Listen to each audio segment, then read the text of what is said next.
with Dale fucking Comstock. We're going to go into your book, American Badass, which is actually that first episode you and I did, episode 50, was I think 300 and it's actually kind of weird. This is episode 310, and I think we did the episode, I checked it last night, 310 days ago. But it was originally about American Badass, your book, which will be in the description, sticking to the top comment. It's a fantastic fucking read. But there's more. You can't get everything out of it just from reading it because, you know, it's not a manual on how to build a car. It's just the most insane firsthand stories from your time in Delta Force and, you know, other things that will not be named. But, you know, kind of want to hear it from your mouth and, you know, a detailed, not an exact reading, but more so just kind of the whole thing. I wanted to hear it from you originally, right? I don't want to hear a Beatles song on a radio. I want to hear John Lennon fucking singing it, right? So it's to equate you with John Lennon. Let's jump into it, Dale. Yeah, man. So, yeah, we've done quite a few of these already, man. And I just realized as we started the show that, you know, I'm probably real remiss by not kind of telling people a little bit about myself. Yeah. And so, especially for the new viewers that are out there, and you know who I am and what this is all about, and kind of, you know, some of my opinions and my perspective on things in life. So, real quick, I'm actually talking to you right now from Bali, Indonesia. Yes, Bali, and I'm in paradise. This is where I live. I actually have two homes. I have one as you know, in Panama City Beach, Florida, and then I have the other one here in Bali. And so, what brings me to Bali? A woman, right? So it was actually my, yeah, you know, they lead us down all kinds of crazy roads. But yeah, no, I met my wife in Hong Kong about 6 years ago, almost 7 years ago. Yeah, 2013, right? So December 2013, in fact. I was working as a bodyguard over there for a company, and I was running a security detail for a multi-billionaire investment banker. So it was a great job, and living downtown Hong Kong, Wan Chai. Anybody's ever been to Wan Chai knows what I'm talking about. And then eventually I met my wife, and then one thing led to another. We had a relationship. She moved back to Indonesia. I moved back to the States, and then I flew back to Indonesia. And then when I got to Indonesia, I'm like, wow, that's kind of cool. I saw business opportunities, and, you know, my life was kind of circle and drain in the U.S., my personal life. So, you know, that's what brought me here to Indonesia. To make a long story short, you know, my wife. And so I started out in Jakarta. I lived there for about 3 years, and then we ended up down here in Bali almost 3 years ago, run a security company here. So I run a security company in Bali, particularly canine, explosive canine detector dogs, narcotic detector dogs, patrol dogs, and I supply them. I was supplying them for the hotels here until the COVID hit. So, you know, my background real quick for those that are not too familiar with me or familiar with me at all. You know, I spent 20 years in the U.S. Army as a Green Beret, a Delta Force operator, as a paratrooper in an infantry company. I was a LRP, Long Range Reconnaissance Platoon. I left the Army in 2001, started my first company called Global Security Consultants, which I sold in 2004 to G4S. Concurrently, I was also working for the government, OGA. I'll let you look that up on the internet and see what that all means. But, you know, I was an operative for them, and I did that for 9.5 years. Ultimately was discovered by Discovery Channel. You know, discovered by Discovery Channel. That's pretty good, right? So anyway, I got discovered by Discovery Channel. They wanted me on a TV show called One Man Army. I went on that show, did pretty well. Didn't think anything was going to come of it. Just thought it was going to be like another chapter in my book, and that would be it. And then wasn't too much longer after that, I got a call from NBC. Said they saw me on Discovery Channel. I liked what they saw, and one thing led to another. I went through another interview process, and I believe there was about 10,000 candidates that actually applied for this TV show, and I was one of 8 guys to make it, called Stars and Stripes. And I was paired up with Terry Crews on TV. Some of you may have seen that. So anyways, it goes on and on and on and on, right? So I got involved in Hollywood. I was still doing security, still living in Indonesia. I can go on and on and on, but here I am today, and I'm still involved in security. I'm doing some contracting work here in in Indonesia, basically, selling deals and trying to make deals with the government, selling widgets and gadgets and guns and stuff. I still train. I'm a trainer out there. I do a lot of life coaching, a lot of performance coaching. That's kind of my niche. I love coaching people on performance. And for the most part, that's what I really do here. My wife runs a security company here. In fact, she's getting ready to start ready for this, a fish farm. And it's big money. It's big money here, right? So we've been kicking that can down the street for a little while, and I just couldn't get my head around fish farming, right? And until I talked to some guys who are actually making a lot of money farming fish. I'm like, wait a minute, what? So here we are, right? Fuck it. I said, woman, get the fish net. Get the fish. We're starting a business.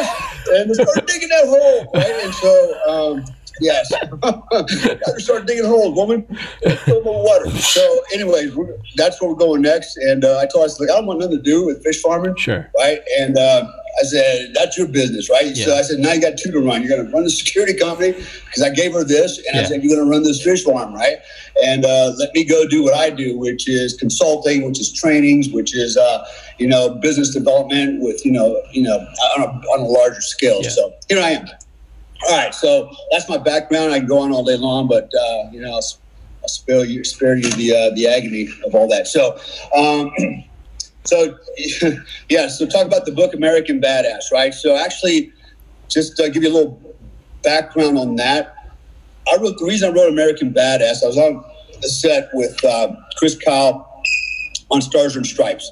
And I didn't know Chris, just met him. I'm like, oh, you're the American Sniper? Okay, cool. And then he showed me his book. But, wow, you wrote a book. And he's like, well, I kind of wrote it, but somebody else kind of wrote it, Sure. And it's very cool, man. And I didn't have a book yet, right? So, so I turned around and called my management team. Hey, why don't I have a book? Yeah. Gotta keep up with this American Sniper guy, right? Fuck this guy. So that was literally that's what I did, man. I turned around, went over and called my management team. And I told them that, and but I did caveat. I said, look, man, I don't want to write a book about me and how many people I've dunced overseas. Everybody writes about been there, done that. Right? Yeah, everybody wants to. I said, look, I want to write a book that inspires and motivates young men in America. That's what I want to do. I said I want to use my life stories to do that. So we can tell all these other cool stories, stuff that I did in Iraq and Afghanistan and everywhere else.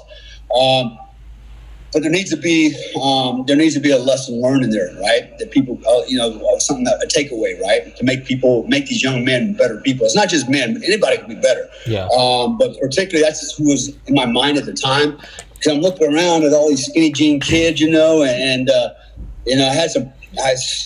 I don't want to get into some personal stuff, but man, when you have a boy that doesn't want to go outside because his hair will get wet because it's raining. I mean, there's a problem, right? And so stuff like that, I was getting exposed to, and which was very different from when I grew up, right? When I grew up, we played in the rain, the mud, the snow. We played football outside in the mud in the street. Hours and hours until there was no light left to play in, right? Yeah. Cold as hell. It didn't phase us one bit. But today it's a different breed, man. It's a different, generation's different, man. But anyways, so that was my motivation for writing the book, American Badass. Now, prior to that, I wrote a combatives manual for 3rd Special Forces Group. So before the Army or the military basically reinstituted a hand-to-hand program, I was already teaching hand-to-hand in 1990, basically 94 to 96 in Delta.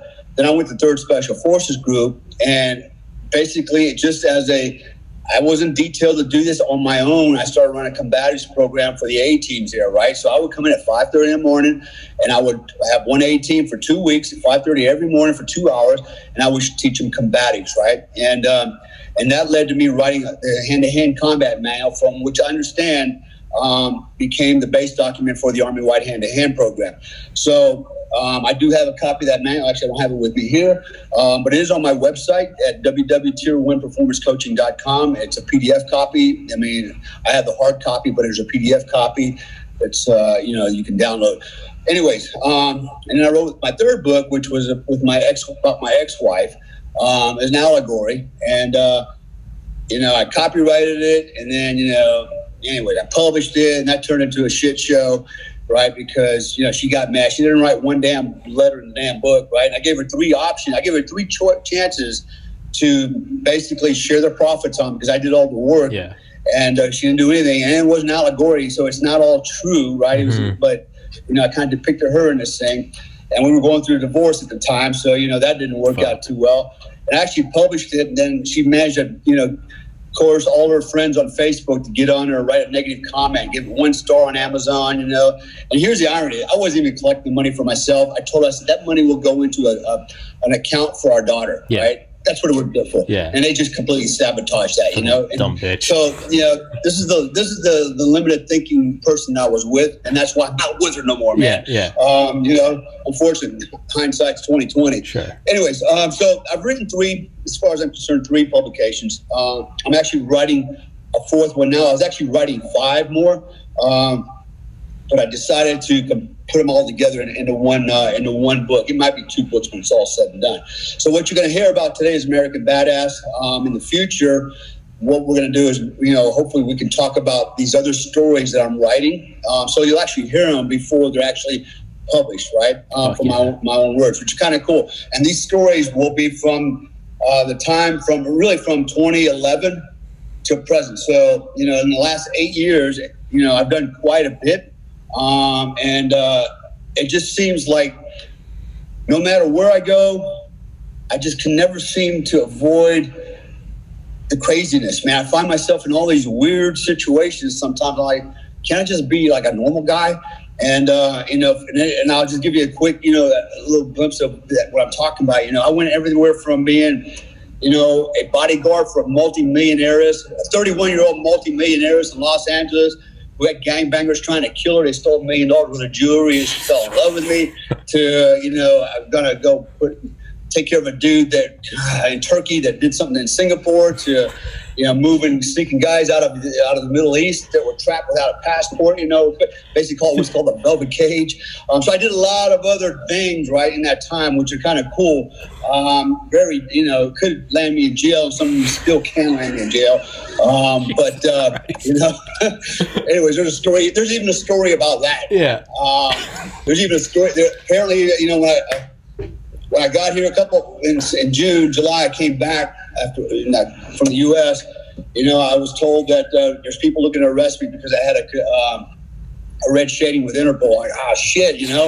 And that turned out to be bullshit. But we think it was either some competitors, some business competitors, and there's actually terrorists living right here where I'm at now in Bali. There's actually real terrorists, ISIS fighters, Yemen fighters, Yemenis. They're here, right? Even though nobody wants to talk about that, but they're here.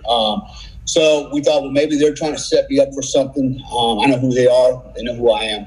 But anyways, so, all right, those a little bit about my background, about my books. So more books are coming, but today what we want to do is just talk about a couple of chapters. The first chapter is American Badass.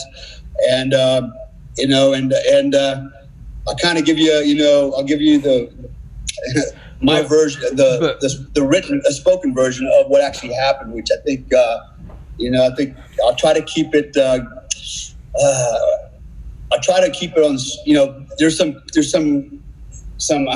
what's the word I'm looking for, man? Anyways, there's some surprises in it, and I'll try to keep it surprises before we keep going in. You can't mention it, but for my generation, anyone that's ever played Call of Duty Black Ops 1 and 2, everyone that you won't know this, Dale, but everyone that plays the video game, I know you know what I'm talking about. On the left side, the beginning of each mission, when all the words appear and then they get redacted, you'll always see that there's a unit of a certain government organization, and that's the one Dale was in. That's the same one if you read Annie Jacobson's book, Surprise, Kill, Vanish. She went on Joe Rogan, did an episode specifically about that division Dale was in. And it's also, if you look up the exact inspiration for Ian Fleming's James Bond, that is the inspiration. Dale can't legally acknowledge it, but that's what you're in. But the point is that is the tippy top of the tippy top of the tippy top. So this isn't just Dale, you know, another Navy SEAL book.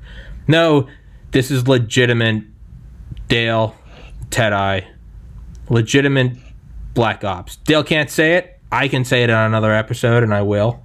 But Dale can't say it. But I want, because everyone that like me that doesn't know a lot about the military, they just okay, Delta, yeah, Black Hawk Down, the top, and it's like, no, like it really, I just need to set the stage for like just who you are and what you are in. It's not that you got to the NBA championship. You were on the dream team in the U.S. Olympics with Michael Jordan and Larry Bird. Like, again, you can't legally say it, but I just wanted to sort of really, I want everyone listening to appreciate just who the fuck you are. You come on here and we shoot the shit, we talk about killing Antifa and all that good stuff, but I just wanted for everyone to know that. You can't say it, and aside from that, sorry for just jerking you off, but okay, let's get into it. Well, I'll say this, right? So real quick. It's not a mystery. It's a secret that I cannot keep, right? Because when I was working for this group, this organization overseas, my buddies would see me and go, "Hey, what are you doing? What is your, why are you using different?" And they knew who I was working for because this camp belonged to this group. And like, they knew that, right? And so everybody knew that, but they didn't have to sign a non-disclosure agreement saying they would never mention that to the world, right? So it actually happened on national television.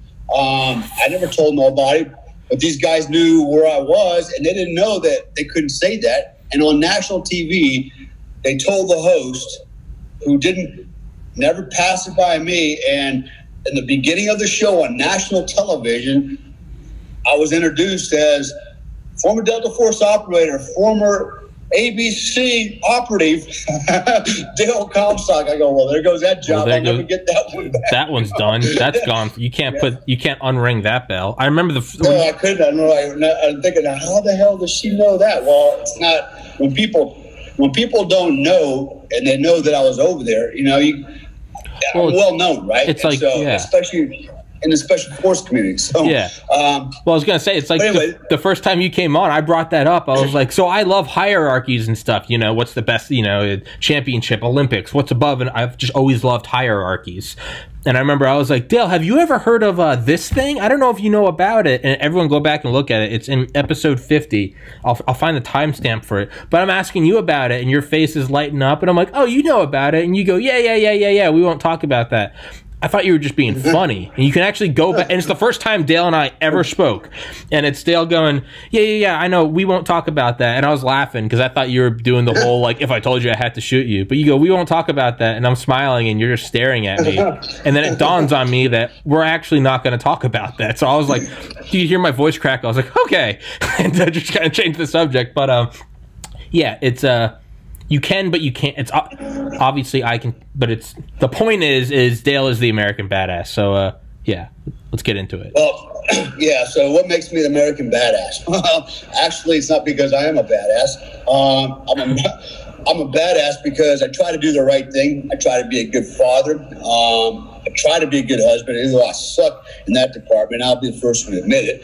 But I try to be a good patriot, a good human being. I try to do the right thing. I try to do the best that I can in everything I do in life. And so, that's what makes anybody a badass, right? And so that's what makes me an American, and that's why I think, actually, I don't even call myself a badass.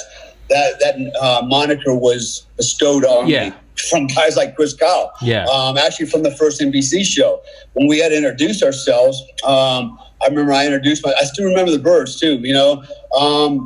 Retired Master Sergeant Dale Comstock, United States Army, the Delta Force. And when I said that, I could hear all the guys in the background going, "American, badass, American, you're badass." I'm like, whoa. And that stuck, right? So they came the moniker, right? And so I decided, well, fuck, that'd be kind of a cool title in the book. So anyways, so that brings us to the book.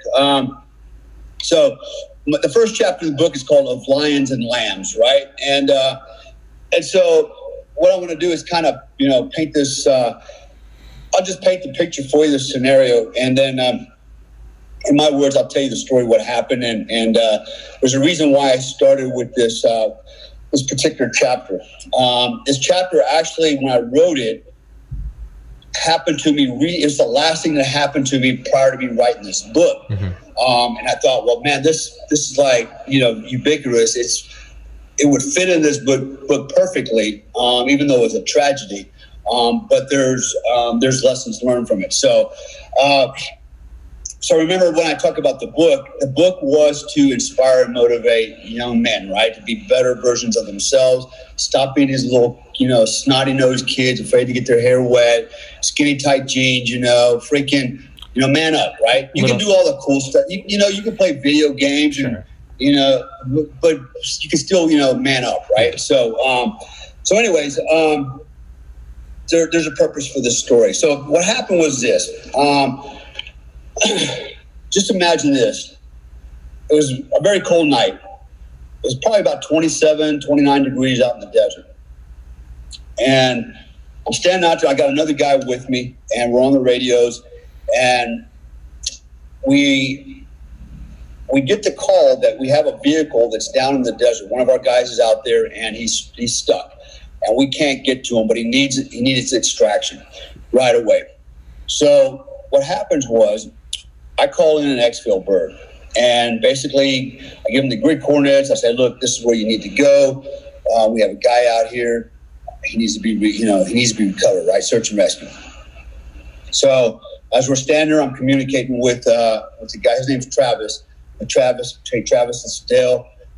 Bird's inbound. He's probably about 5 mics out. Stand by, prepare for exfil, for recovery, right? Roger that. Dale, stand by. So as we're standing there, remember this, it's freaking cold outside, man. I mean, it's really cold. And I just had on a thin jacket because I really wasn't planning on being outside that long. And we initially were inside of a vehicle. It was warm in there, but we had to get out, right? We had to get out for security, listen to the radios, and can't see shit from inside the vehicle, right? So you got to get out. So we're standing there, and I could see the bird coming in. And basically what the bird was going to do was an orbit, basically a counterclockwise orbit. I would estimate it was about 2 miles out. I identified the bird. I saw the red and green strobes on it, right? They were blinking. Is that tactical? Yes or no? Depends on where you're at. But anyways, he was about 2 miles out. He's going to fly a counterclockwise orbit. Basically PID, or what we call, PID is basically positively identify, the extraction point and get his bearings, so to speak, the pilot was. So he flies around, and we're still, me and my partner still kind of yapping and everything. We're telling Travis on the radio, okay, Bird's, come around. He's on his final leg, stand by, prep your gear, and get ready to get out of there. Because as we're standing there, I'm looking out there, man, and if you can just imagine, the sky was dark. It was pitch black, right? There was no moon. All you had was starlight. The desert sand was kind of light, right? And, and when you see the light desert sand, you can see the green sagebrush and bushes out there. And all I could imagine was, man, there's probably Taliban behind every one of those freaking bushes, waiting for that bird to come down low, and they're going to take it out with an RPG, because that was standard practice, man. Yeah. It got to be standard practice. After Mogadishu, I was there in Mogadishu, and, I can tell you that, when the we call them skinnies back in Mogadishu, right? When the skinnies figured out, hey, we could shoot down a hovering Black Hawk with an RPG, hit the back. That became, the MO, that became in vogue. Let's do this all the time, right? It works. Yeah. Now, I don't want to mislead anybody either. I said Black Hawk down. I was there, but I came in as a reinforcing squadron, to reinforce C Squadron when they got freaking basically, they got pretty hammered over there. So, but we were there. I still ran some ops, but just, I don't want to anybody go, oh, cops up, you're full of shit. No, I'm not full. I want to make sure I'm for accuracy. Everybody understands that. So going back to the present story. So I'm sitting there and I'm looking, I'm thinking, man, even in Afghanistan, they were shooting down Black Hawks and helicopters, Apaches, with RPGs. If the birds were low enough and they were flying slow enough or hovering, they stood a good chance of getting taken out. So that's all I could think about was, man, freaking, they're probably all out there hiding behind the bushes, waiting. They can hear the bird flying around. They know we got a vehicle that's broke down out here. We got a guy stuck out in the field. They might do that. So I'm standing there and I could see the helicopter coming in. And he's actually flying from, let's say 4 o'clock to 10 o'clock. That was his heading. He was about 200 feet above ground level, in my estimation, about 80 knots. Okay. Now, as I'm looking at him at his 4 o'clock, about 300 meters, it was very flat desert, and then it just dropped off into a canyon, right? A wadi, a large wadi. And it was about 100 feet down, at least 100 feet down, maybe a little bit further. So I'm watching the bird, and all I can see is the strobes. I can't see anything. I just see red and green flashes, boop, boop, boop, right? And I could hear the rotor blade, and I let Travis know, helos inbound, 1 mic out, stand by, right? Roger that, Comstock. And then all of a sudden, this helicopter is flying a nice flat trajectory. There's a 45-degree angle nosedive straight down to this canyon, like a rock. Yeah. Right? It doesn't fall straight down. It does a nosedive just down into this canyon. And I'm thinking, okay. I'm counting in my head 1,000, 2,000. I don't know why I do that, but when shit like that always happens, I start counting 1,000, 2,000. I'm trying to figure out the times, I guess, on track time. And so he goes down into this canyon. My thought was, okay, maybe he's going to do like a dynamic flare, come up, quick dynamic flare, and then hover low and sit down, trying to, be evasive so he doesn't get shot down, whatever, right? Whatever. So he does that. He goes down, and 3 seconds go by, nothing. And it was then at that time I realized I thought I heard a crunching sound, like metal crunching, right? But you got to remember, this is down at Wadi, at least 300 meters away. And it's cold as shit out there too, right? So 3 seconds went by, and I realized he ain't coming back up. Mm-hmm. He ain't coming back up. He should have already come back up because his trajectory took him down this Wadi. And if he didn't come up, he would have slammed right into the wall, right? And so I knew something was wrong. And I remember this, Travis, he was a SEAL. He calls me, goes, "Hey man," he goes, "Comstock," he goes, "Did that bird just crash?" And I go, "Roger that, man. We got a catastrophe here." So I didn't even stop, man. I was already running, and I had on a coal miner's light on my head, right?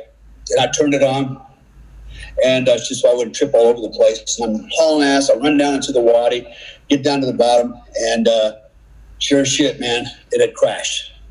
Done. Crew, everybody on board was dead, was killed.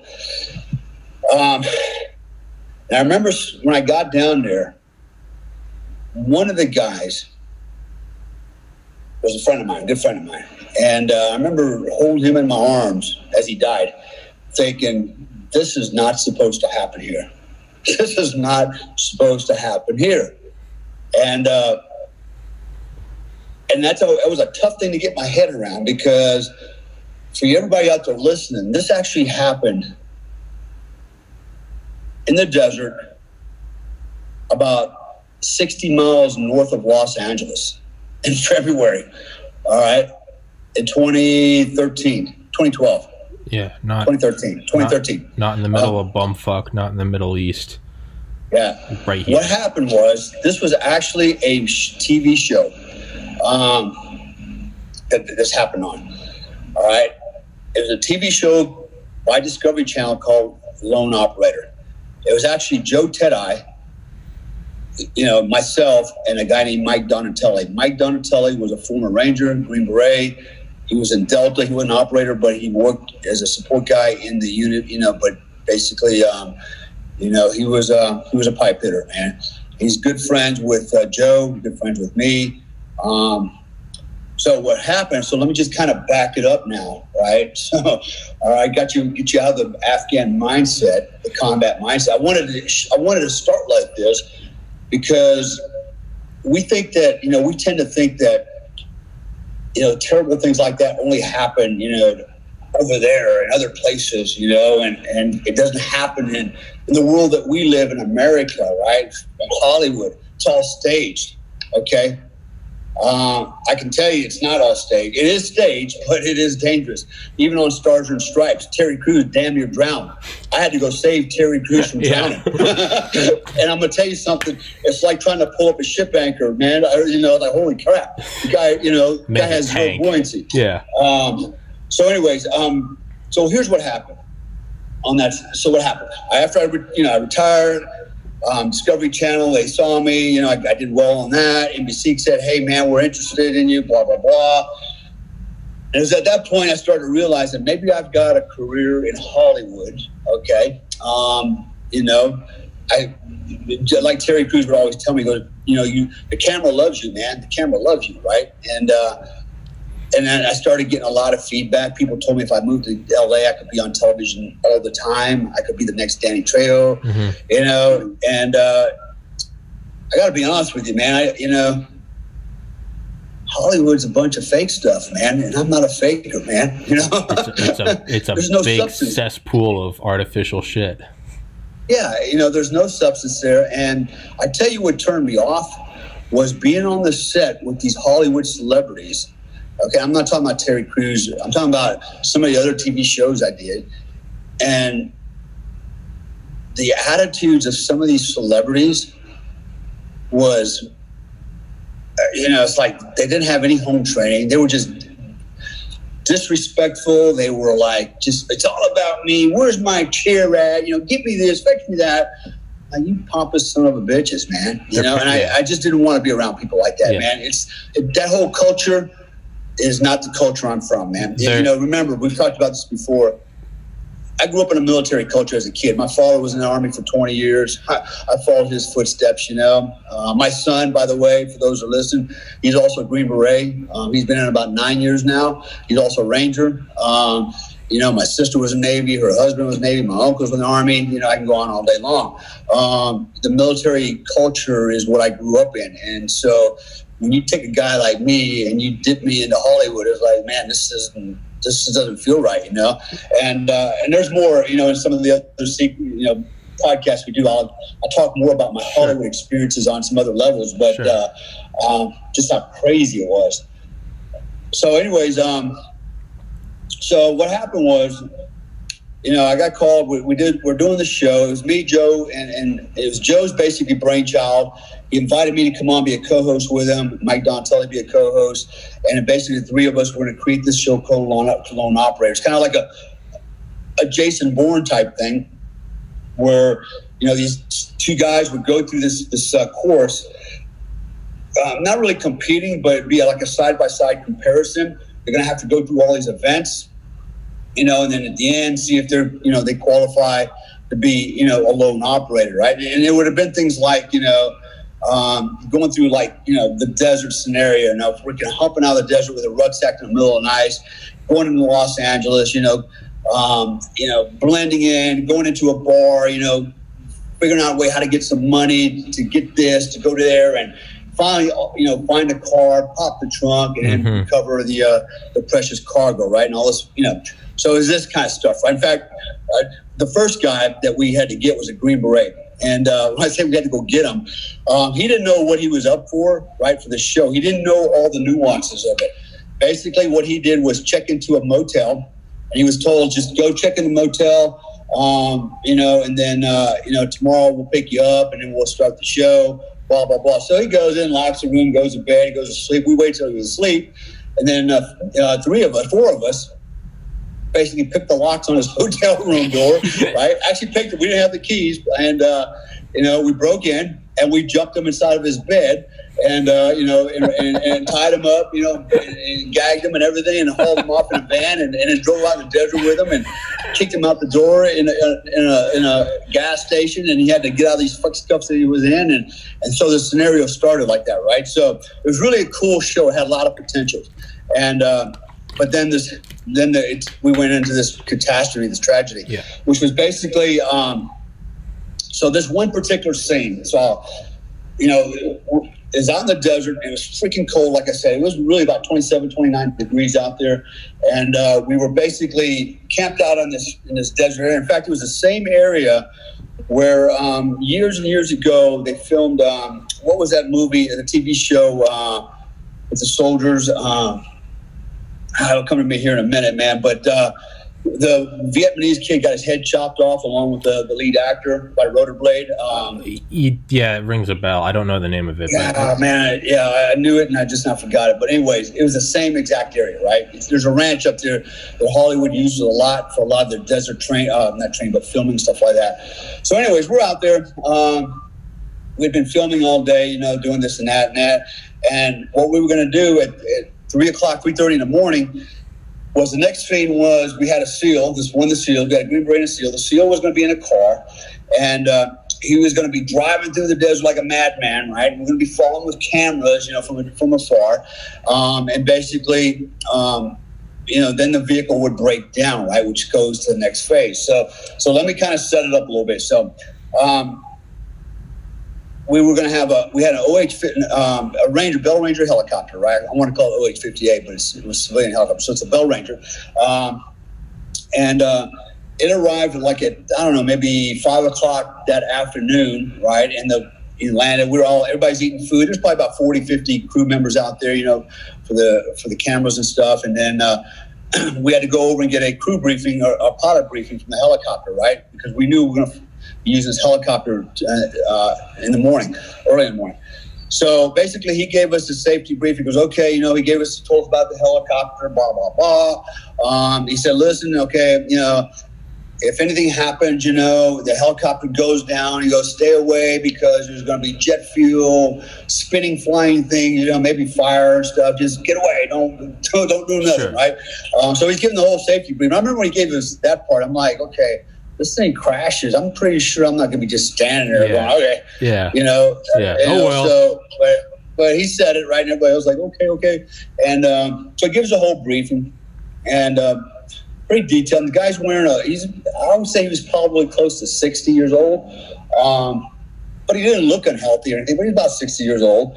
And he was wearing a green flight suit. So my assumption right away was he was a former pilot, right?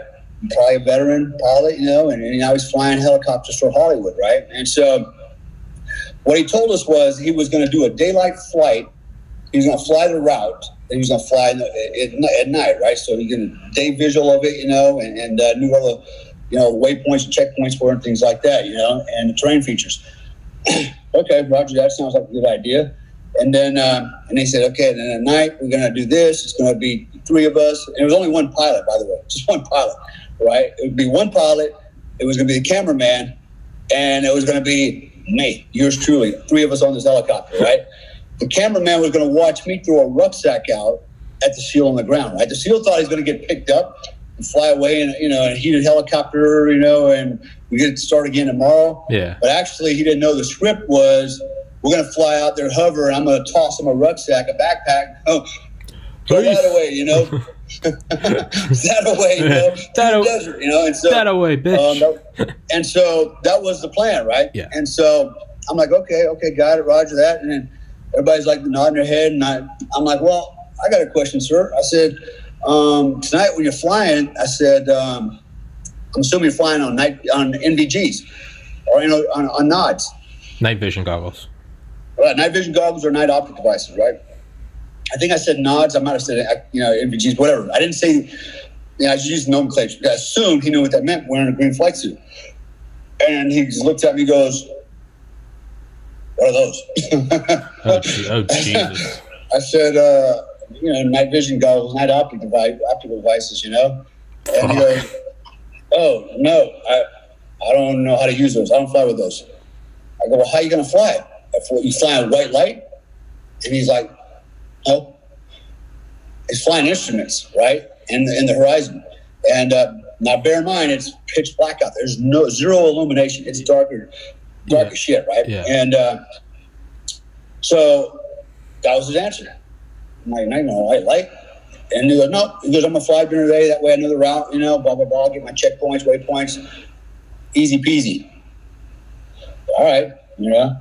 I'm not a pilot. I've flown a helicopter before, but I'm not a pilot. Sure. And so I said, who am I to tell you how to do your job? You know, apparently you got a plan, so you're here. Yeah. You know, they're paying you big bucks. Yeah. And you're by yourself, so somebody trusts you. Yeah. And so, anyways, okay. So that morning, they had the area set up, and it was probably about I don't know, 10 kilometers away from the MSS, the mission support site, the area where all the cameras and the trucks and the vehicles, everything was parked, Well, away from that position, we had the point where we were going to do the filming. And actually, the only thing they had out there was a camera and a light. It was on some type of a telescopic ladder, right? And essentially, the camera guy would climb way up on this thing, which was actually pretty high. If I remember right, it was at least 30, 40 feet up, right? Like a fireman's ladder. He was way up there in the desert, had one white light aimed out at the desert where this car was going to be driving, and he had the camera. And I think all total, there were 2 people out there, the camera guy and maybe an assistant, right? And then off at a distance, about 300 meters, was me, right, and the producer. Now, I said earlier I was supposed to be on the helicopter. So here's what happened, right? So as we're reading the script, high-speed driving, off-road, blah, blah, blah, and the 3 of us are standing there talking, and it's like, okay, Mike is going to be narrating. He's going to be standing there with the producer by the car, right? And he's going to be talking about the follies of high-speed driving in the desert at night with no lights on, blah, blah, blah, right? And all the issues that go along with that. Well, Mike doesn't know anything about off-road driving. It just so happens that I'm a high-speed and technical driving instructor, of course, and off-road driver, right? Of course, so that was right side in my wheelhouse, and we all recognized that right away. And so the decision was made immediately between the 3 of us. Dale, why don't you go out and do the narration? You know what to talk about, right? You're not making it up. You actually talk about it. And Mike was like, yeah, I'll dump the rucksack. I mean, even a monkey can just throw a rucksack out of a helicopter. So, okay. All right, sounds good. For the betterment of the show, that's probably a good plan, right? We all agreed on that. And so the irony of it was, after we said all that, the weirdest thing came over me. I had this sense of foreboding. I shit you not. Yeah. The sense of foreboding came over me. It was like the weirdest thing. And it must have came over everybody. Because Joe says, don't worry, Mike. Nothing's going to happen. Me and Dale been enough crashes and helicopter crashes. We got you covered. Nothing's going to happen. Yeah. And I'm thinking, why would we even think that? Because that's freaking weird. Yeah. Right? And then I just thought, well, we're just, whatever. We're just overplaying this, right? And so kind of dismissed it. Well, we're turning into Hollywood bitches already. Yeah, exactly, right? Exactly, man. It's like, you've done more dangerous shit than this, I mean, I've been in crashes before, and I got right back on the helicopter and rode it. Who cares, right? So it is what it is, right? I wasn't afraid to fly. I mean, fly all the damn time. So, anyways, so then what happened was, all right, 3 o'clock in the morning rolls around. Me and the producer go out in the field. We're driving Suburban. We stop, get out. Okay, this is our position here. We got the microphone, the camera stuff going on with us. We got, you can see the camera 300 meters out on the desert. The SEALs out there driving around, and, he's doing like figure eights in a regular car, right, in the desert, right? And then Mike gets on the helicopter. We hear across the radio, they're now airborne. Okay, roger that. So here we go, And then it's time for me to start the narration, right? The SEALs driving around in circles, whatever. And then I'm talking about, how dumb that is because, driving at night with no lights on in a road car in the desert, you're going to peel the tires off, this is going to happen, blah, blah, blah. Go figure, it's a SEAL, right? Yeah. So, whatever, right? I'm just pulling it on, right? Yeah. And making this, making people think, oh, yeah, break the beads on the tires and, you have no lights and you blah, blah, blah, blah, blah, blah, blah. What happens if, and so, sure. And then boom, he's cued, the vehicle stops. He calls me, hey, Dale, this is Travis. My vehicle's broke down. I need extraction, man. Get me out of here.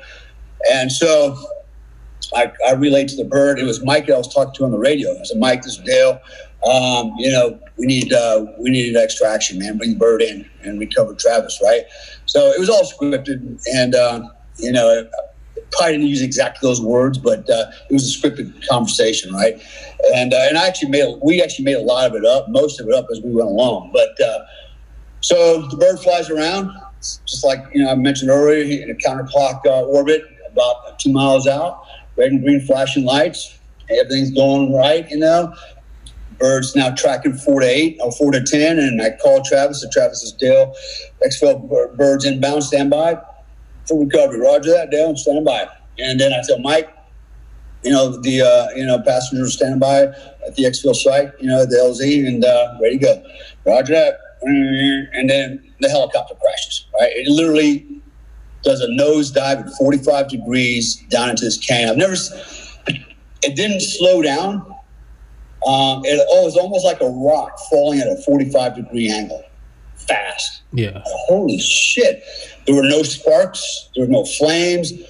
No weird sounds coming from it, like, you know, something broke and it's going to crash. It just went 45 degrees down into this freaking canyon. And I started counting 1,000, 2,000, 3,000. And again, I'm like, oh, man. And I remember the producer, Brian, he's like, Dale, did that helicopter just crash? And when he said that, I just took off at a dead run, turned my coal miner's light on, and just started running 300 meters in the direction where I saw that helicopter last. And he's running behind me as fast as he can. He's got his light on. And he's freaking out. He's a civilian, right? And he's the producer for Discovery Channel. And as we're running, I'm, you know, hauling ass across the desert, trying not to fall over the sagebrush and stuff. And right before we get to the precipice, right to the edge, before I get to it, he's like, Dale, he goes, what do I do? What am I supposed to do? I don't know what to do. This has never happened before. I don't know what to do, right? As we're running, he's saying all this to me, you know, and he's like, tell me what to do. And I could tell almost in his voice, he didn't want to go over that edge down in that chasm with me. Yeah. And I could sense the fear, man. Yeah. You know, the fear of what the unknown, like what is going to be down inside the mouth of madness, man. Yeah. And and I got to be honest with you, man. I just tried to remain as stoic as I could. Yeah. But inside my heart, I'm thinking, oh God, this is not going to be pleasant, right? Yeah.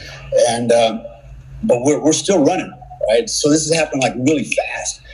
And so right before we got to the edge, I realized he'll do me more good if he can run back to the MSS and collect everybody. So I told him, I said, go back to the site. I said, get everybody. I want blankets, fire extinguishers, aid bags, radios, flashlights. Right? I don't even know how I'm saying all this shit as I'm running, right? Yeah. You know, and I'm huffing and puffing at this point, but I'm spitting it all out, and he vectors off. And he does go. He goes the other way. He doesn't come down there. And I go over the edge, and when I went over the edge, it was pitch black, like down in this canyon, even darker. So I'm sliding down the side of this hill, trying not to go head over heels, and I just like surfing down the hill and all the dirt and shit. And I get to the bottom, and I'm huffing and puffing, and I stop. And I'm listening. I'm trying to see something, right? I'm looking, I'm scanning, and finally I realize I can't hear nothing because I'm breathing so hard. So I take a deep breath and I'm listening. Yeah. And I don't hear nothing, man. Nothing, right? And usually in cold weather, especially in the desert, sound travels. Really wet. I ain't hearing jack, man. It's like nothing out there, right? And so I said, okay, I think it's coming this way, go that way, right? So I hook the left. I run about another 20 feet, and next thing I know, I stop again about 20 feet up, and this time I smell JP4, jet fuel, right? And my pants from the knees down are soaked from where I was running through the bush, and apparently it was soaked, and now my pants are getting soaked with jet fuel, right? So I knew I was close. I was at the impact, ground zero, man. And so I knew the debris field, I'm in the debris field. It's got to be going that way from when I remember the helicopter, the way it was flying, right? So I remember scanning around. I think I moved up about another 10 feet, and I stopped with my light. I scanned to my left, and that's when I saw the first clue, right? And it was about a 2-foot section of the tailbone was laying there. And then close by it was a piece of the transmission housing, just a small piece of the shell, right? It was laying there. And so I was like, okay, without a doubt, this thing did crash, and it's here somewhere, right? Yeah. And it's a mess. Mm-hmm. So I continue scanning. I start scanning. I don't think I found anything bigger than a shoebox of that helicopter.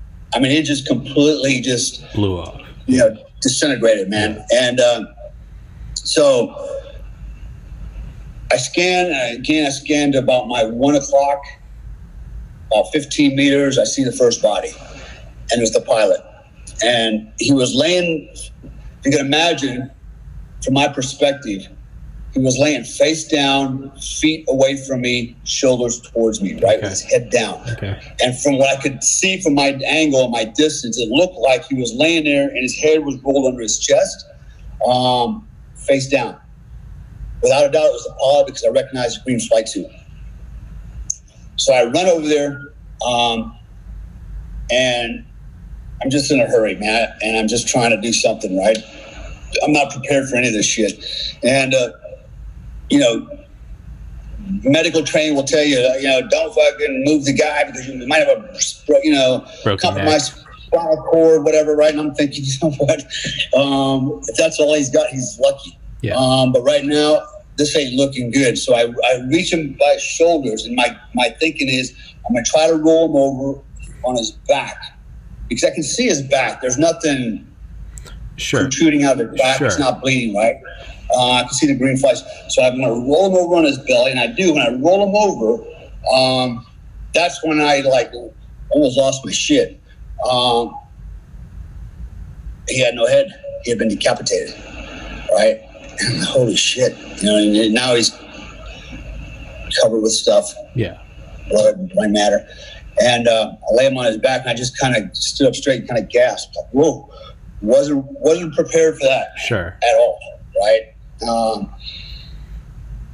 So I remember standing up thinking, God damn, man, you know, you go through this, you know, it's hard to explain, but when you experience something like that and you're not ready for it, you're like, it takes you a second to kind of like get your composure back. And I remember thinking to myself, I remember thinking back to some words from my OTC instructor. What's OTC? The operator training course when I went through Delta Force, right? It's 7 months of training. It's part of the selection process. It's very rigorous. It's very tough. A lot of people don't make it through that, even though they made it through the initial selection piece. And we had this one instructor named, we call him Mad Max. Yeah. Mad Max was about 5'8", little short guy. This big red bushy mustache like Yosemite Sam. And just a gnarly little guy, man. He's a good dude. He was always yelling at us, but he yelled at us for the right reasons. And he would always tell us something that I've never forgotten, ever. And I use it all the time. He would say, do something, even if it's wrong, goddammit, but do something. Run the situation, don't let it run you. Yeah. Run the situation, don't let it run you. And those words popped in my head. Run the situation, don't let it run you. Get back into it, man. So, all right, it's done. This guy's done. I still got 2 more out here somewhere. And I started scanning to my right, scanned to my 4 o'clock position, and that's where I saw Mike. Again, about another 15 meters. He's laying there, and he's laying on his back. So I run over to him, and he's still alive, which was even more amazing. So I got to him. He wasn't conscious. His breathing was very slow, very deep. He was in the final throes of his life, and he was in bad shape. I mean, bad shape. I won't go into the gory details, but I can tell you this. He looked very bad and bleeding a lot of blood. I mean, it was literally just, it was like blood just running across the desert floor behind his head, like just streaming away from him. Holy shit, right? And he was bleeding out. But I saw he still had, he was able to put air in his lungs. So, and he was soaked. He was soaked in jet fuel. He was wearing a brown fleece jacket. In fact, it was one of those, it was part of a bear suit we used to get issued in the Army, right? A big brown, well, they were so warm. So a big brown fleece, you know, and he was wearing something like that. And it was soaked in jet fuel. And the reason I know that, I was wearing gloves, and I grabbed him to roll him to his side so I could clear his airway, because he was choking on his blood, his teeth. It just, I had to clear the airway. So I kind of rolled him like a log on his side, down to his side, so I could clear his airway so he can get the blood out of his throat. And when I grabbed him, with my gloves were now soaked with jet fuel. Okay, they were soaking wet. He was soaking wet. And so I'm kind of balancing him on his side, and I'm talking to him. And I said, I said whatever I could say, not sure if he could hear me or not. I remember telling him, hang in there, brother. I'm here with you. You're going to be okay. Mm-hmm. I got you, man. We're here, man. Whatever, hang in there, man. Sure. It's going to be okay, And I don't know if I said that to reassure him as much as to reassure me, or both of us, right? Because, again, I'm here without an aid bag. I don't know what to do anymore. I mean, I'm looking at this guy, and I'm like, this is a guy, I don't know that a team of surgeons could put these guys back together, right? And so, I'm like, shit, and I'm doing everything I can to hold them together, and whatever I could do. It seemed like time just started slowing down. It really did. It just seemed like it was going on forever, and I'm still alone. There's nobody with me, nobody, right? And so I remember thinking, okay, I've got two guys right now. I'm missing a third guy. He could be alive. He could be dying right now. I don't know. I got a guy here that's dying. What am I going to do, right? So I remember yelling out as loud as I can into the desert night, man. I've got two. I'm missing one. Somebody come and help me. Mm-hmm. Hoping that somebody was around to help me, right? In earshot. And nobody was. Nobody could actually hear me yelling. I was that far out alone. And so I got Mike kind of balanced. I got my leg behind his back, kind of holding him up. I got my hands, around his waist and his body and his head. And, I'm trying to figure out, how do I stem the bleeding? It's a lot coming out of the back of his skull. And then the weirdest shit happened. I kind of look up, and from the open desert, right when I got a coal miner's light on, I see a woman walk right at me and right past me within arm's reach. Literally, and she doesn't stop. She doesn't say anything. Nothing. She just comes down the desert, walks right behind me, 15 feet, and I'm like, what's going on? It's just getting like crazier and crazier, right? It's like a damn freaking nightmare. Yeah. And she stops, and I'm trying to orient my body so I can turn around and look to see where she's going, what's going on. And I heard her yelp out, just make this yelping sound, like gasp, And then she turned around and went right past me again, back out into the desert, into the open desert. There's nothing out there. And takes off. I'm like, what the fuck? Yeah. What is going on here? Was this like an angel? Yeah. Out of the night to help me? What was this, right? What's going on here, man? Like, am I hallucinating? Yeah. So I look back, and there's shit. There he is, man. There's the third man, right? The photographer, cameraman. Fuck. So I'm like, okay. Mike, I'm going to be right back, brother. Hang in there, Mike. I'll be right back. I got to help this other guy. I'll be right back in case he's hearing me, right? Mm-hmm. And I roll him to the side, and I'm trying to keep him balanced, right? And then I get up, and I run back to the other guy. And, again, I don't want to describe what was wrong with him, because if his family ever hears this, it's not going to be good for them. But I found him. And as soon as I saw him, I knew he was gone. Yeah. It was like the most bizarre shit I've ever seen. It's just unimaginable. Yeah. Helicopter crashes are nasty. They can be very nasty, man. And trust me, I've been in some serious helicopter crashes. I'm even lucky to be here today. I've lost a lot of friends in them, and it's a flying piece of magnesium alloy aluminum that almost like shatters like glass when it breaks and burns, like magnesium. So I recognized right away that there's nothing I could do for this guy. Yeah. There's no way, right? So I didn't have to spend a lot of time dealing with him. But one thing I do remember is looking down at him. He's laying on his back, and the way he was laying was really kind of a weird position. He was laying on his back, but kind of like over a hump a little bit. So he kind of splayed backwards, looking straight at me with his eyes wide open. And I can remember looking into his eyes, and I'm like, that just, Yeah. That was nuts, right? So I turned around and ran back to Mike. I grabbed Mike, and I'm back Mike. I'm holding on to him, and still nobody's here. Shit, we're probably at least 5 minutes into this event, and at least I can think of. I mean, you lose all track of time, but I know it had to been some time, at least 5 minutes, right? And so about 30 seconds went by, and I noticed Mike was slow. His breathing was getting slower, and it just stopped. He was gone. There was nothing I could do to bring him. There was absolutely nothing I could do to bring him back. Even if I tried CPR, chest compressions, his whole torso was like a bag of potatoes and marbles. It was just crushed. Yeah. There's no way I could get air into him. No way. The damage was just way too much. There was nothing I could do to save his life. Absolutely nothing.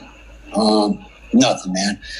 And I'm not an idiot, and I'm not inexperienced at this stuff. I've had a lot of training and medical training. I've seen a lot, and I knew right there's no way I can bring him back. There's nothing I can do for any of these guys, man. And so, as soon as he stopped breathing, he was gone. Probably within 10, 15 seconds, they had a medic, the EMT that was on the set. Right, that was a requirement. He comes sliding in with his aid bag. He's a good dude, but he comes sliding like home plate with his bag. What's going on? Blah, blah, blah. And I'm like, whoa, dude. I said, look, we got 3 bodies, 1, 2, 3. I said, they're all gone. But he did his job. Like medical shit was coming out, and he was going through his, his surveys and stuff. And I think it didn't take long for him to realize, done. This is over, right? So. And I was just standing there. I just stood up, and I got to tell you, man, I remember being so cold because I had this super thin jacket on. I did not know this was going to turn into an all-morning event in 29 degrees worth of, desert air. And I'm just freezing down to it was so cold. And so I'm standing there, and I'm looking down at Mike. I look over at the pilot, and then I look back, at the cameraman, back at Mike. I remember thinking, that's supposed to be me. Yeah. That's supposed to be me, not him. Yeah. Right. And the reason it really, really had an effect on me was because, think about this. At the time, my wife was Hispanic. His wife was Hispanic. We both had the same number of kids, same ages, right? We were both special forces, both from the unit. We were both boxers. We boxed together, right? There was a lot of, we just got along really well. There was a lot of commonality there. And I'm thinking at just the final second, the final minute, we decided to change seats. Yeah. Had we not done that, that would be me laying there right now, right? And that's a hard thing to swallow, man. That's that's survivor's remorse, man. It's like, whoosh.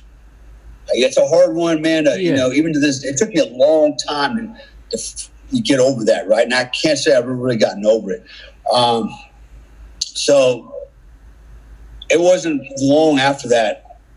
Then everybody showed, the fire trucks, the sheriff's department, the highway patrol, ambulances, the FAA, and everybody else, man. It's like, holy hell. Everybody showed up. And at that point I realized, there ain't nothing else I can do for these guys, So we all leave, me and Joe, we go back, and Travis, the military guys, we're sitting in the car down at the MSS with everybody, just trying to get our head around what happened. Everybody else is just totally shocked, you know, women and everybody's boo-hooing and crying there, you know, they've never been through anything like this. None of them, right? It's Hollywood.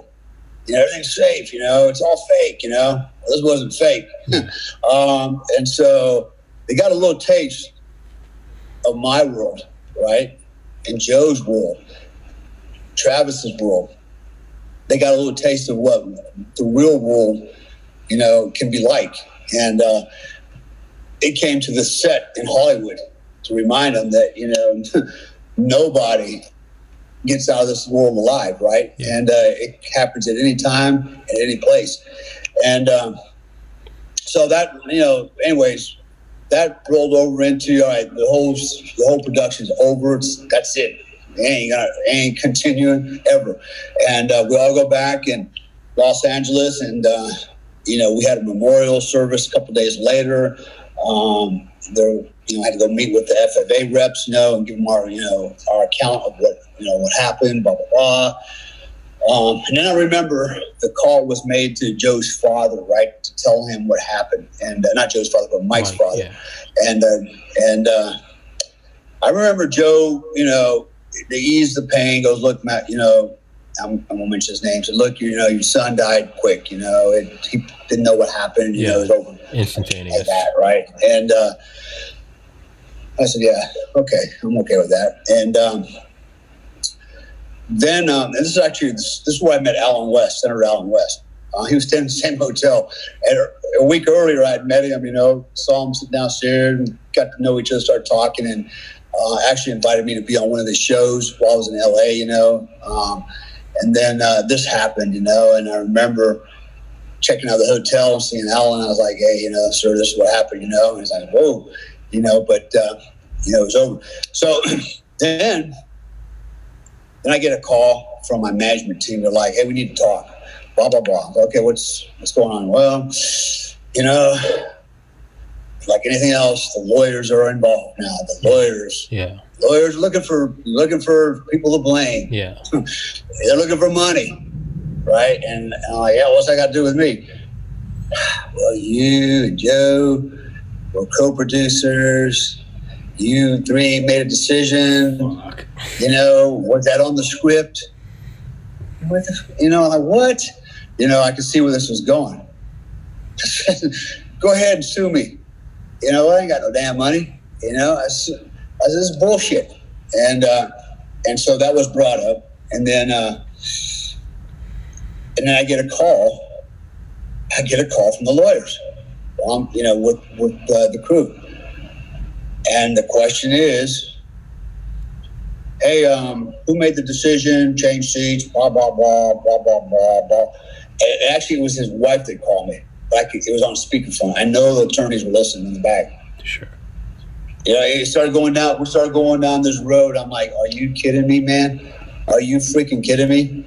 And I said, look, I told the truth. I said, this is what happened. This was a collective decision for the betterment of the show. No objections. Nobody was forced to do anything.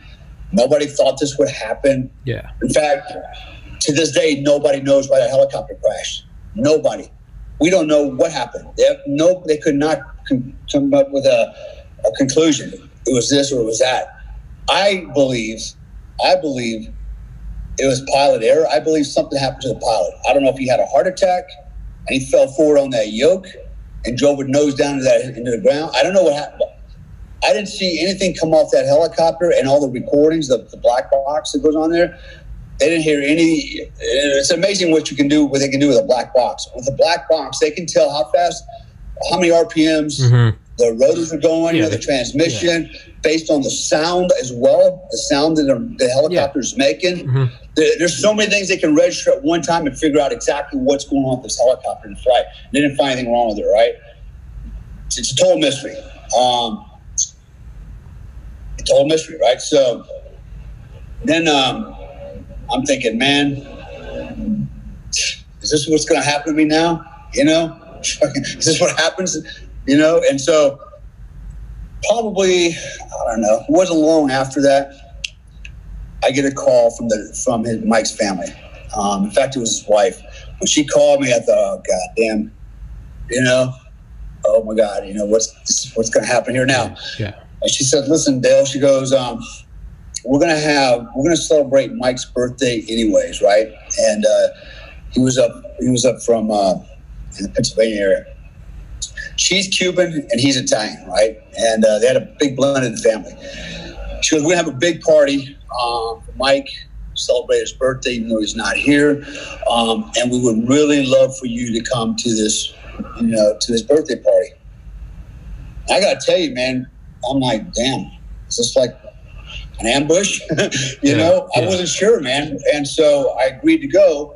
I said, yeah, you know, I'd be happy to come up there, you know, and I did. So I forget how many months later what this was, but it was in the summertime, and I flew up there and drove quite a ways to get out to their place. And I remember when I pulled up, if you can just imagine, there was a house, and behind was a big, large, open green field, and big, giant circus tents, band, lots of people, man. A lot of people out there, hundreds of people, right?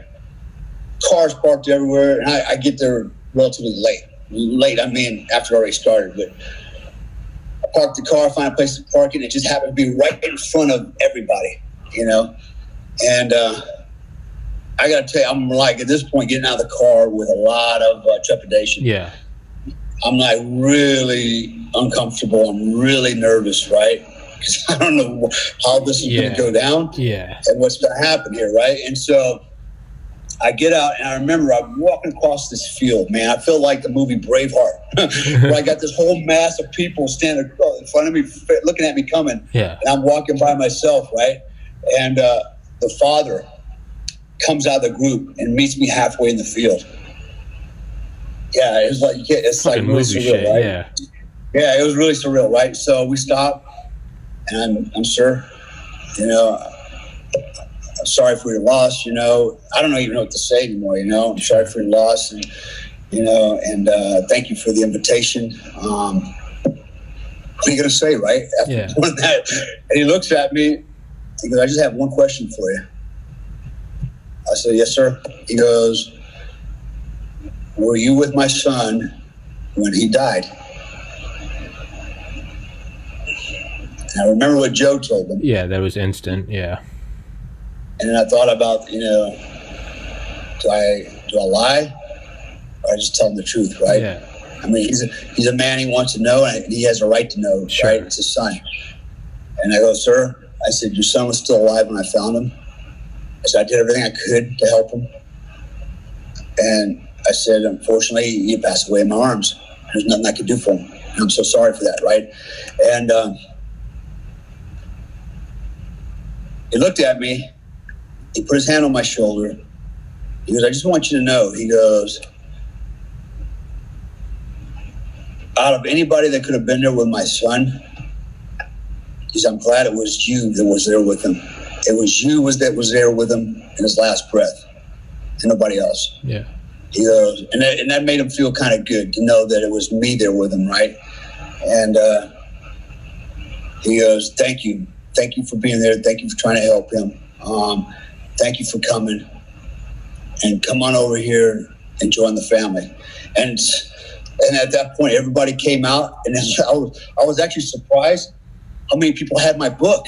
And they all wanted autographs, right? And take pictures, and, you know, and basically I was welcomed into the family. It's like, you know what, you're always going to be part of this family. You always have a home. You always have a place to come. You know, you always have family and friends here. And it was a big gathering, man, between Cubans and Italians, you know. And then, you know, the festivities went on, you know. The band played, you know, food and barbecue, and, you know, people talked about Mike. You know, they had a nice memorial set up for him, you know, and very cool. And really neat what they did for him, you know. And it was unfortunate that it had to be, you know, under those circumstances. But that's what happened, man. And so that was the opening chapter of American Badass. And I wrote it in there, and I thought the relevancy was, you know, I want people to understand, you know, tomorrow's not guaranteed, man. You know, shit happens, and you're either ready for it or you're not. Yeah. it's always better to be prepared, psychologically be prepared. The truth is we never know what we're going to do, even when we're prepared in those situations. We can just hope that our training, our maturity, our knowledge carries the day for us, right? And because I've seen people in those circumstances totally crack, totally crack and just become dysfunctional. But, the other thing I wanted people, remember I said in the beginning, I wanted this book to inspire young men. And when I read that, I wanted them to realize it's not about being a hero, because there's nothing heroic about that. There was nothing to be a hero about, right? It's just, I got to go down there, find these men, hopefully they're still alive, and save their lives, right? And because that's the right thing to do. And keep my head on my shoulder, And so that was the intent, was to inspire, people, young men, to give them something to, a point of reference for the future, right? Go, okay, I remember this story, and that's how we learn, man, as we grow up. We don't learn from reading a book on shit. We learn from experiences. We learn from others. We learn from watching others and hearing the stories. Really? You did that? That's, that's how we internalize everything and we grow, right? And so there's a story in there. Actually, it's not in this chapter, not in this book. I just wrote a story about it not too long ago. I remember I won't go into all the details, but when I was a kid, I grew up in Germany, and I lived with my grandparents, my uncles, and my cousins, my German family a lot. I was very close to my grandparents, close to my cousins, my uncles, everybody, and one day, I was about 8 years old. My mom, my sister, and I, we all went to my grandparents' house, and there was a big argument with my grandfather and grandmother. Make a long story short, we ended up leaving that day. My mom was very mad. She said she's never coming back, you know what women do, right? And so I was like, shit, what? Now we're going to come back? That's, my family. That was kind of like scary, right? Yeah. And we went home, and then we get a call the next morning that my grandfather disappeared. Long story short, he committed suicide. He hung himself from a tree on a path that he and I would walk on all the time. And there's a chapter in the story about me and my grandfather, American Badass, about me and my grandfather and some of the things that, we experienced together. And again, learned some teaching points. But,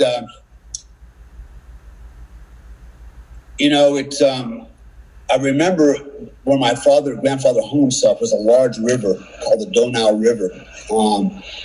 And it had a footpath that we would go down all the time. And he hung himself in this one tree. But I remember the river thinking, my uncle, who's also one of my mentors, jumped off this bridge and saved a drowning man from this river, which is a very turbulent, fast-running river. It's a very dangerous river. And he went in and saved the guy and brought him back. And I've never forgotten that, even at the age of 8, that, man, my uncle saved a guy from that river, man. And so he, in my mind, became a legend, in my thoughts and my family, and I was proud that, man, this guy jumped off the bridge and went after a guy in this river, man, like, shit, I wouldn't even go across that in a boat, and he'd save the guy, right? So these are the things, my point is, we remember stories like that, right? And as we grow older, we don't want to be the one that's the chicken shit in the family, right? Yeah. So, you know what I mean? And so, when you don't have examples to grow up and look at, then you tend to question your courage. You tend to question a lot of things, man. And we have a lot of that going on today with our kids, our young men. They're not challenged. They're not pushed to challenge themselves, right? Oh, you want to play football? Okay, stay home and play Nintendo. Yeah. Whatever the hell is they play these days, right? See, I don't even care, right? I don't give a shit about it because that's all bullshit. Yeah. Right? Video games is all bullshit, right? So it's not gonna teach you about real life, But that's where everybody's at, man. These kids are, they're basically, pacified, and it's okay, you know, go inside, don't go out in the rain, you know. It's a different generation, but it's going to reflect badly on us in the future, and our future generations. There it already is. So basically that's the first 2 chapters of the book. That's how we start this thing. And again, at the end of the day, it's about mentorship. You know, badassery is not about how tough you are, how many people you can fuck up, how many people you killed. Yeah. It's about, you know, doing the right thing, using your head, being a good example. And I say good example because can't be a perfect example because we're not. Yeah. You know, we all have flaws. I have a lot of flaws, but at least try to be the best that you can be. Help other people, do the right things, and so that's what it's all about. And you know, in the future, we'll, you know, some of the following podcasts will go into some of the other areas that are a little bit more spirited and fun, and funny. And you know, it starts off serious, but as we move along, you're gonna find that I laugh at myself a lot. I make fun of myself a lot. You know, I talk about things that would embarrass most people, you know, about myself. Yeah. But I don't care. Right? I said that the first time we talked that's why I liked your book so much, is because you kind of chop yourself down. You know, it's because it's anyone else, myself included, reading this. And it's like, here I am above my parents' garage doing a podcast, and I'm reading a story about, you know, being a Delta Force in your young 20s. And it's like, it's hard to relate to, but you bring it down to, you boil it down to lessons that you can relate to, where it's, oh, okay, you know, it's like, you know, you would rather a fearful man than over a fearless man because a fearless man's retarded. But, you know, who's going to be a real champ when the bullets start flying? And you can only know once the bullets do start flying. You might say have some moron Afghani next to you, but he fucking steps up like Rambo. No, I'll never be in that situation. But are there things where it's just in my daily life, sticking up for what's right? Or, you know, where will I be when all of a sudden it's 30 and my parents are like, move the fuck out of my house? And it's like, okay, bullets start flying and I find a way to make money on the podcast. It's like, okay, I'm not in a war zone, but it's the same thing. It's like push comes to shove, and in that way you can kind of relate to it. And that's why I like your book, is because it's not just look at me, you'll never be this. It's, you boil it down, right? It's like Trump is a billionaire president, but I guarantee you he still argues with his wife, right? It's like, it's kind of that. It allows you to identify with something that you normally never would be able to. So it's, with you, it might be, you know, icing guys in the middle of the desert. With me, it's like, okay, I'm gonna email this podcast guest. Not the same, but it's the same lesson, and that's why I appreciate it. But yeah, we said we do an hour. We're at an hour 20. So let's wrap this bitch up, Dale, and we'll part 2 incoming. We're gonna go through Dale's whole book. It's gonna be an entire series of podcasts, and but yeah, I think that was a fantastic part 1. Awesome, man. Fuck Appreciate yeah, you having me on. Yeah, as always, dude. This is your podcast. Yeah, come on in, man. Fuck yeah, Dale. Nice. All right, my man. All right, bro. Well, I appreciate it, and yeah, I'm going up to DC on Wednesday. Yeah, dude. Yeah, I wish I could be there. You know, it sounds like it's going to be just show up. Be an interesting event, man. There's going to be a lot of knuckleheads coming there to start some shit. Good. And I hope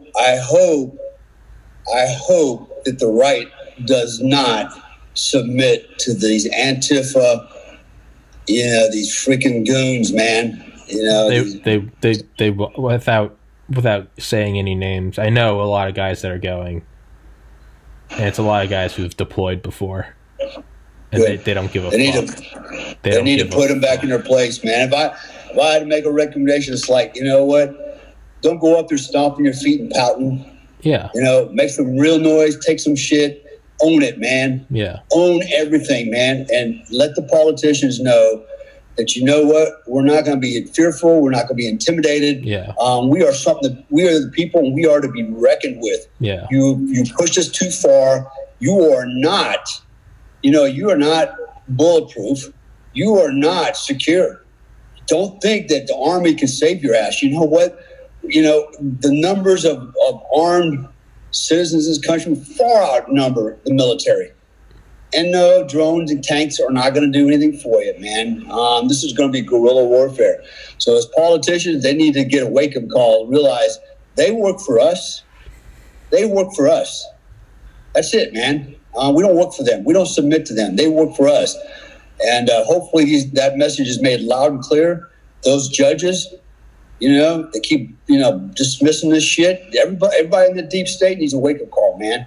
You know what? A lot of us are not happy with the election because we know there's fraud. We've seen it with our own eyes, and we want something done with it. As far as I'm concerned, if there's one fraudulent vote, that might as well have been 1 million fraudulent votes. Yeah. Everybody's vote counts, right? That's what everybody's saying? Yeah. Then goddamn it, every man's vote better count. Yeah, right? Exactly. Otherwise, start all over. Yeah. Well, not even start all over. That's one thing. We got to wrap this up. But that's one thing I keep thinking of is there's not all starting over. If you get caught cheating, they don't go, okay, let's start over with no cheating this time. If you get caught cheating, you're disqualified. That's my logic, but that's another episode for another time. All right. Dale Comstock, thank you, sir. Book will be linked in the description. Stick it in the top comment. Go buy it, you cheap fucks. It's a great read. All right, Dale. I'll see you, man. Cool, Take it easy, care. buddy. Thanks. Peace. Bye-bye.